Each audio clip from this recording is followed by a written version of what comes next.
Sup, I'm Evil Squeegee, and today I'm here to talk about theorizing a build from scratch.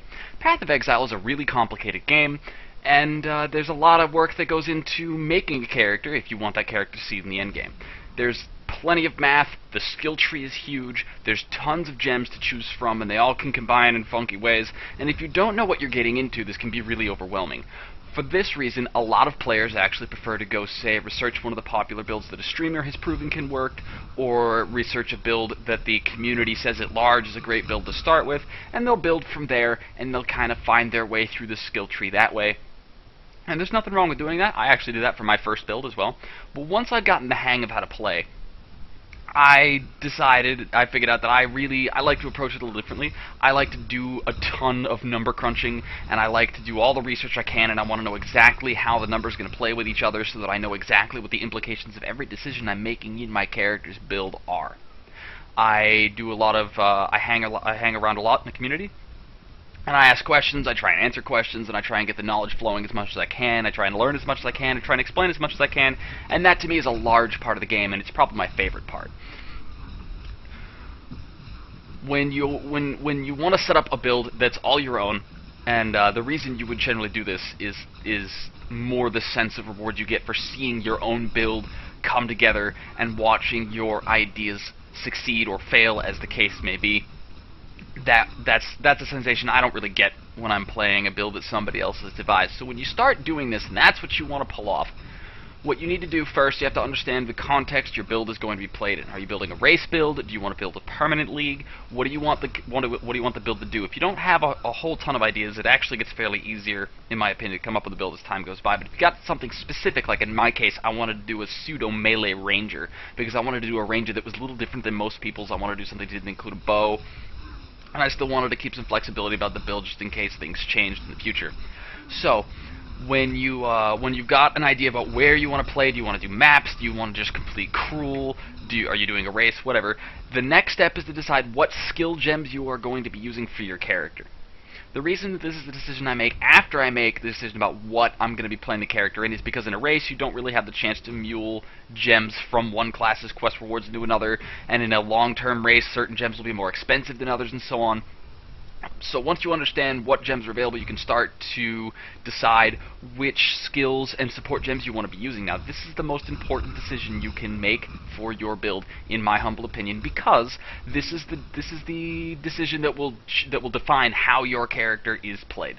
So let's say you've set out, and maybe your idea was a fire witch. Well, there's a couple of fire spells. There's even a new fire spell coming out in the new patch. Which fire spells are you going to use? Are you going to use them all? Are you going to build a witch who focuses purely around absorbing as much damage of one-shotting everything with molten shell?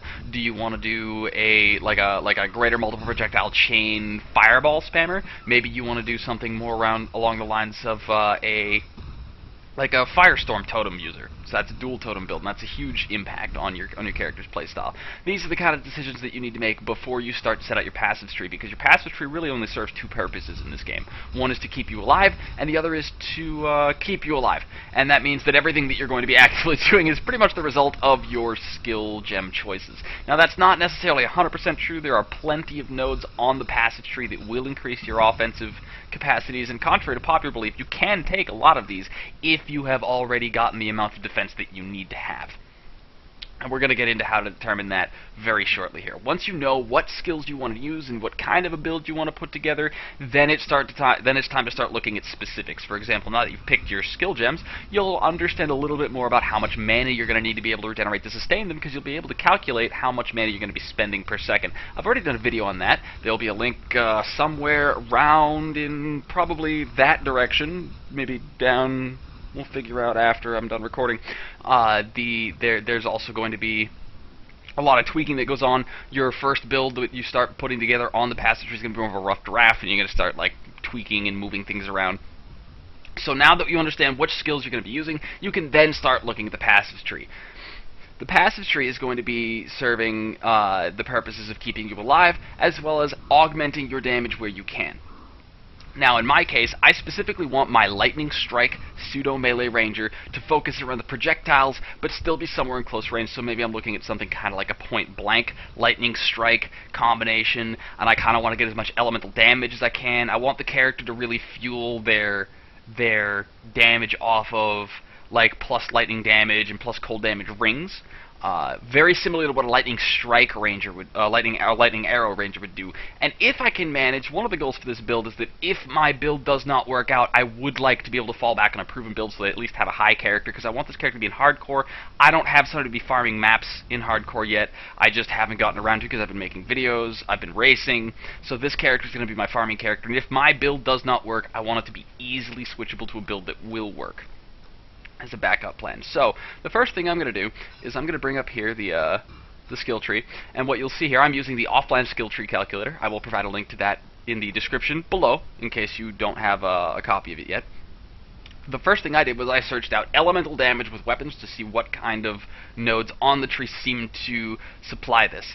Now this is where it took me, and so I'm going to start the rough draft of my build by taking these nodes here, and then there it comes up, and there's one in the middle here, like that, and then there's the elemental damage cluster with Templar right here. Okay, now, I know that this character is going to be life-based. I know that this character is probably going to be taking Iron Reflexes because it's so conveniently right there in the area that I'm starting at, and I'm going to have access to all this evasion, so I might as well take advantage of that. I don't necessarily want to play a character who relies on evasion, more because I prefer the method that armor defends my character in. I know a lot of people say that evasion is not as effective as armor. I have yet to mathematically verify this, so without getting into that, I myself simply prefer armor because I like tanking lots of monsters all the time. I'm a huge AoE fan. It's kind of what I do. Now that we've got, this is what the skeletal structure looks like, it's worth stating that I also plan at some point, if I can afford to, we'll see how it turns out, I might not actually have the points to do this, grab all these elemental damage nodes here. This works out to 110% elemental damage with weapons and 41% elemental damage raw, which I think is a nice boost to compensate for the reduced damage that my projectiles are going to be doing base. We're also going to be grabbing Iron Grip because of all this strength we're going to be getting up here. We also plan on taking some Point Blank, some Iron Reflexes. And so you'll start to see the build is starting to shape up. It's starting to look. Right now, this is 51 points in, so I'm not going to have this all at the start. I haven't even started spending my defensive nodes yet. So that's the next step, is after I've gotten the build kind of built, the structure a little loosely set up so that it's kind of like a skeleton of what I want it to look like in the end. Now I start buying my defensive nodes, and this is where the point efficiency, I've done a video about that somewhere in this Alakazam poof. There's going to be a link right there that'll help describe how I came to the conclusions I did about some of these nodes. But so for the most part, we're going to be doing we've got Iron Flexes, so there's going to be this evasion cluster up here we're going to get. Right up here, there's a nice bunch of evasion. There's some life right here we're going to get. There's also life right here that we're going to get, and this is a more point efficient connection than that is, especially since what we're going to do is we're going to come down here. I'm going to grab these evasion nodes, this, and then these life nodes here. And we're also going to grab these life nodes here. I'm going to kill these. Now, at this point, I already clearly understand what the build that I'm attempting to put together is. I'm not theorizing it live as I record this.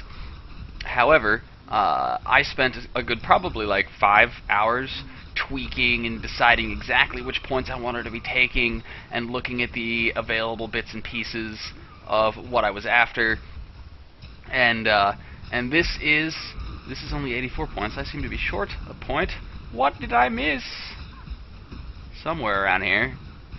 Yeah. Okay, so I already know I'm going to need to take some intelligence. We'll get right into that in a second. And then why not also grab this this life regen right here. Every time I do this build, every time I've gone over this video and made sure I knew what I was talking about, it looks like the expenditures look a little different. I'm not certain I'm comfortable with that. Kinda creepy.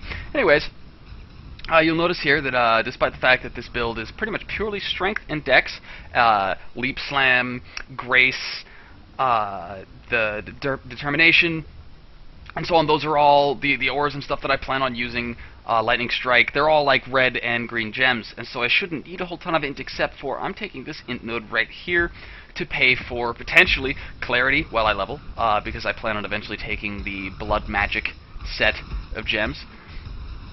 Either Blood Magic gems or some similar. I might actually wind up having to spend a bunch of levels coming down here for Blood Magic. I hope not. I'm hoping the Blood Magic gem will be enough. It might actually make me rely on a 5-link. That's also worth noting is if it's your first character, you probably want to be building around a 4-link. 5 links are very expensive, 6 links are even more so, and you might not have the currency to supply that kind of character, especially since your first character isn't going to have a ton of farmed up gear to get there with, and the chances are you're going to die a bunch trying to reach the end game on if you're building on hardcore anyways, which is what I'm building for here. Now, after you've gone through and you've picked all of your bits and pieces, you've got all your defenses lined up, you've got all your nodes spent, you know how the character is going to play when she's all finished, the next step is to understand how it is the character is going to be played from low levels. For example, you don't take the nodes in the same level that we found them, obviously, because we didn't have any defenses until 51 points spent in, and that's a little insane. So this character came down here, as you can see. The first step I did was grab these life nodes, and I stopped and I grabbed these life nodes. I grabbed this, and then I didn't actually get any of these nodes here. I didn't get any of these elemental nodes or any of this point blank or iron reflexes. I kept getting life. I kept getting life. I didn't grab the evasion yet. I kept getting life, and I'm getting all of the life nodes first, and then I'm going to start grabbing elemental damage, get the elemental damage, a little bit more life there, and then I'm going to start worrying about like getting my evasion up and my iron reflexes up. And only after I'm comfortable with my character's survivability am I going to switch to the more melee-oriented Lightning Strike, and that's when I'm going to start taking things like Iron Grip and so on. So it's important for, as you're building your build, to theorize like what point you're going to be taking when. The reason, for example, that I didn't take these elemental damage nodes right off the bat is because I knew I was going to be leveling with Poison Arrow, which doesn't benefit from that in the slightest. And so those points would have been wasted the entire time I was leveling until I switched over. I hope this has proved helpful. This has been Evil Squeegee. Please don't forget to comment and don't forget to subscribe. I love the feedback. If you have any questions, I'd love to answer them. Feel free to drop me a line on YouTube. Get the questions rolling so I can know what it is you guys want to see theory crafted, number crunched, whatever. This has been Evil Squeegee talking about how to theorize a build from scratch. See you next time.